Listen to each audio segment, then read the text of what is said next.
Olá pessoal, tudo bem com vocês?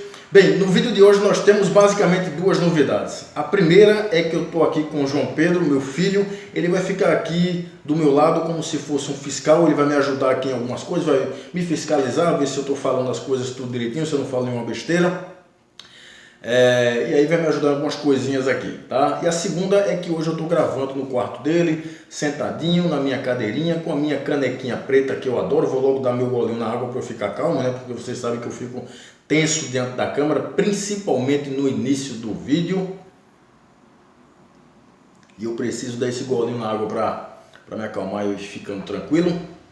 Bem, o vídeo de hoje traz como tema principal, qual o tema, pai? Suplementação com proteínas e força em doses. Isso, suplementação com proteínas e força muscular em idosos. Mais uma vez, vamos falar em idosos. E aí vamos lá, vamos começar logo o vídeo, né? Bem, se existe um grupo de pessoas onde a suplementação proteica é muito bem-vinda e eu vivo falando nisso, esse grupo de pessoas são os idosos. Os idosos necessitam suplementar proteínas por uma série de motivos, mas eu vou falar para vocês três principais. O primeiro é que idosos diminuem naturalmente a sua ingestão de proteínas na dieta, por uma série de motivos. E essa diminuição natural nas proteínas dietéticas colabora para que eles tenham uma perda muscular, uma perda de massa muscular mais acelerada, o que pode, em último caso, desencadear na sarcopenia, que é a perda de massa muscular e força até um ponto que começa a comprometer as atividades da vida diária e a saúde dos idosos. O segundo ponto do porquê os idosos precisam suplementar proteínas é porque idosos têm um comportamento sedentário muito alto. Eles se envolvem muito em atividades sedentárias e geralmente não são envolvidos em atividades de força, como por exemplo a musculação. Eles não se envolvem em geral em exercício físico e isso é outro fator que colabora para a perda de massa muscular. E o terceiro ponto é o próprio processo natural de envelhecimento. Então, quando você junta esses três fatores, né, diminuição de ingestão proteica, alto comportamento sedentário e o envelhecimento propriamente dito, você tem aí uma perda significativa e clinicamente relevante de massa muscular que pode, em muitos casos, desencadear na sarcopenia.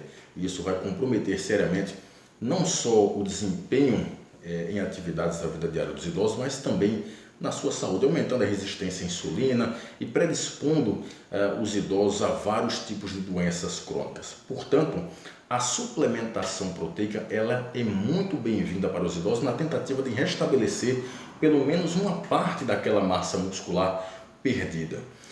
Mas veja que eu estou falando em suplementação proteica e ganho de massa muscular.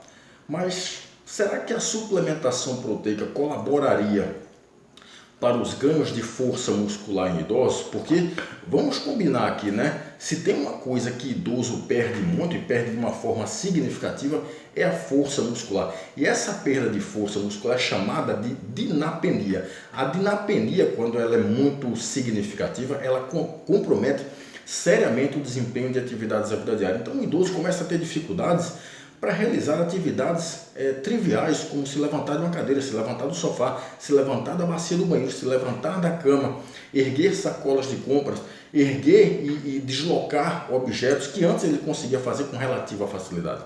Então a pergunta principal do vídeo é: será que a suplementação com proteínas colabora para os ganhos de força muscular em idosos? Antes de eu responder essa pergunta, deixa eu colocar o óculos para poder ver mais apropriadamente. Deixa eu minimizar algumas coisas aqui no computador. Bem, e aí eu trago para vocês um estudo que foi publicado por pesquisadores espanhóis. Esse estudo ele foi publicado em 2020 na revista Nutrients. Todas as vezes que eu falo na revista Nutrients, eu sempre falo que é uma revista referência na área da nutrição, uma das melhores revistas na área da nutrição.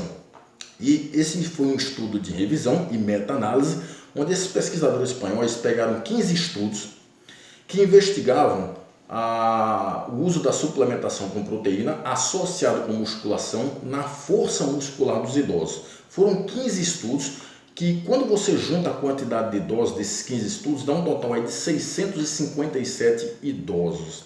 E aí o que os pesquisadores quiseram ver? se a suplementação com proteínas associada com musculação causava maiores ganhos na força muscular dos idosos. E quais foram os resultados dos estudos?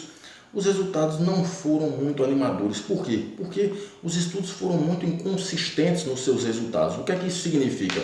Significa que alguns estudos, poucos estudos, apontaram algum benefício, algum ganho na força muscular. No entanto, a maioria, principalmente os estudos mais bem controlados, não mostraram resultados, não mostraram ganhos de força muscular, ou melhor, não mostraram mais ganhos de força muscular quando os idosos suplementavam com proteínas. E eles mediram aqui a força muscular dos membros inferiores, a força muscular dos membros superiores, a força do aperto de mão e mediram também alguns testes de desempenho físico, como velocidade de caminhada, sentar e se levantar da cadeira 5 vezes. E os pesquisadores verificaram que tomar proteína não causa mais vantagem quando você compara com idosos que fazem apenas musculação. E veja, eu não disse que os idosos que fizeram musculação e tomaram proteína, ou os idosos que fizeram musculação e tomaram placebo não ganharam força e não ganharam desempenho nos testes. Eles tiveram ganhos, inclusive ganhos significativos. O que eu estou dizendo aqui é que os idosos que fizeram musculação e tomaram proteínas não tiveram maiores ganhos, ou seja, a suplementação com proteínas não trouxe vantagens em termos de força muscular para os idosos. Então, se eu puder dar uma resposta bem simples aqui para você, dizendo o seguinte: suplementação proteica promove maiores ganhos de força nos idosos? A resposta seria não. Baseado nesse estudo, a resposta seria não. No entanto, eu posso dizer que a suplementação proteica não serve para nada nos idosos? É claro que não. A suplementação proteica continua sendo muito bem-vinda para os idosos, mas quando nós falamos em ganho de massa muscular, a suplementação proteica é importante quando nós falamos em ganho de massa muscular para os idosos. Quando nós falamos em força muscular e testes de desempenho físico, parece que não.